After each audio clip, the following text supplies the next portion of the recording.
আজ একটা কাণ্ড করে ফেলেছি, চলো দেখাই। কালীবাড়ি যাব, তার আগে আমি জিমে আংটিগুলো ফেলে এসেছি, সেগুলো আনতে হবে। পেয়ে গেছি, শুভদা রেখে দিয়েছিল, কি কথাও খেলাম। সত্যি তো হারিয়ে গেলে কে রেসপন্সিবিলিটি নেবে না? তোমাদের সবাইকে ওয়েলকাম আমাদের চ্যানেল সুগার অ্যান্ড ব্রাউনি ব্লগসে। জিম থেকে আংটিগুলো নিয়ে আসার পর আমরা চলে গেছিলাম সিদ্ধেশ্বরী কালীবাড়ি। মন্দিরের পাশ থেকেই মায়ের জন্য মিষ্টি, ধূপকাঠি, মোমবাতি এগুলো কিনে আগে পুজো দিয়ে নিলাম।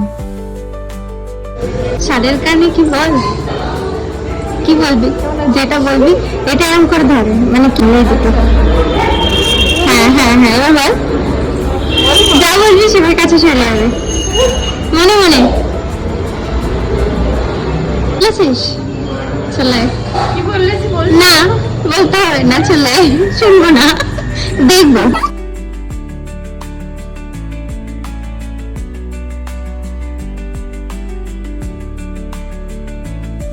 হয়ে গেছে কমপ্লিট, দেবো না এখনই, আমি খেতে শুরু করে দিচ্ছি। শুধু প্রসাদ দিন লাগাই যাবো, যাবো শ্রাবণ মাস পড়ে গেছে না? ও হ্যাঁ, ওটা মাস্ট, ওটা মাস্ট। আগের বছরও কিনেছিলাম আমরা। আমি যেখানেই যাও এই হেলমেট আর ফোন দুটো ফেলে আসো না, ধর।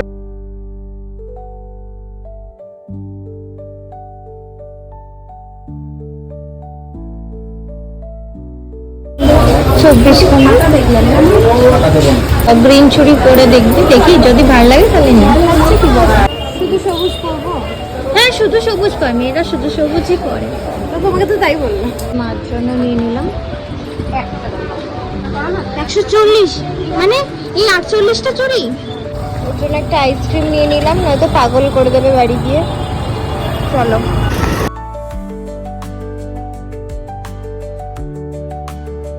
তোর আইসক্রিমটা খাওয়া হয়ে গেল? শুয়ে শুয়ে খাচ্ছিস, উঠিস নি? ঘুম থেকে উঠে শুরু হয়ে গেছে আইসক্রিম। ভালো খেতে? তুমি আমাকে কিছু খেতে দিলে না। রাস্তায় কি খাবি? সেটা খেতাম, দেখো এখন কিন্তু কিছু খাচ্ছি না, ফুচকা মুচকা। তাহলে তুমি আমাকে একটা নিম্বু পানি বা একটা কোল্ড ড্রিঙ্ক কি কিনে দিতে। লস্যি খাবি? বানাতে।